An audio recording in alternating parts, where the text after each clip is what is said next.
Spoiler alert, at some point, every person in this room is going to die.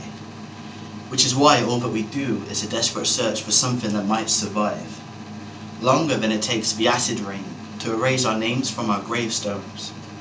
I'm pretty sure every human being just wants a sign that they're not alone. But nobody wants to make the first move.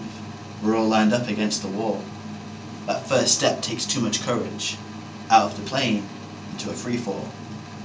So instead, we choose to be the monsters under our own beds. Fear is the enemy, and it lives in our heads, where we store up all the negative things anyone's ever said. We don't fill our cupboards with bullshit, we throw the bad stuff away. So why do we allow so much of our collective potential to decay? I guess public humiliation is the weak link in the chain. The risk of vulnerability makes us all too afraid. See, we've got a lot in common, plus we're all naked under our clothes, yet like deluded emperors refuse to admit we're exposed, faking tough armour from our padlocked minds down to our toes, like we're surrounded by the enemy every time we walk down the street. But it doesn't have to be this way, that's what I'm trying to preach. Darwin was right about a lot, but I don't think we always have to compete. If there's an alien invasion, the whole world will be on the same team. So why, almost every occasion, do we act like shark versus meat, tearing each other apart every time somebody lost at sea dares to spill their guts? And I'm wondering why this place is so full of dishonesty and mistrust. If you've ever read the comments on YouTube, this won't be news.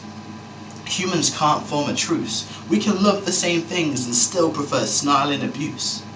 If we can't even reach out to people on the same planet, no wonder we look confused when they tell us the sky is the limit, to reach for the moon. The other day, I was sitting in a doctor's waiting room, and I could feel my trousers slowly falling down to show off my pants. And what I should have done is just get up, adjust the waistband, because it's an issue any person with a bum can understand and relate to. But I was afraid to. Stupid but true. It's like how some people can't use public loos. They're ashamed of their wheeze and poo, even though that's exactly what those porcelain receptacles were designed for us to do. We freeze up at the thought of being judged, of standing out. I mean, we've all seen Attenborough's lions take down a stray gazelle. It doesn't always pay to get noticed, it can leave negative figures in your account. And that's where I let my genes pretty much fall down.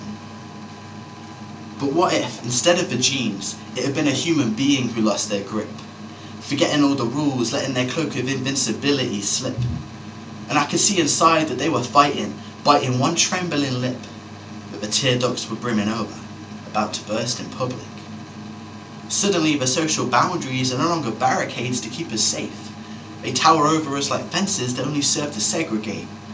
Because there's a tissue in my pocket and kindness swirling through my veins, and there's a chance the two combined could soak up some of that person's pains. And both are up for grabs for free, no strings, no disclaimer in small print. But you might as well demand diamonds of a man who's clearly skint. Because the gap between their chair and mine might only be an inch, but when you make a habit of keeping distant, gaps are difficult to bridge. Spontaneous gestures died some way back, left for dead upon the road. So now humanity reaps the harvest of this apathy we've sown. And that's a couplet to finish on, but it doesn't offer any hope. We can give our species a bad name and hang it, or we can use the rope that formed the noose and morph it into a lifeline in the shape of a lasso.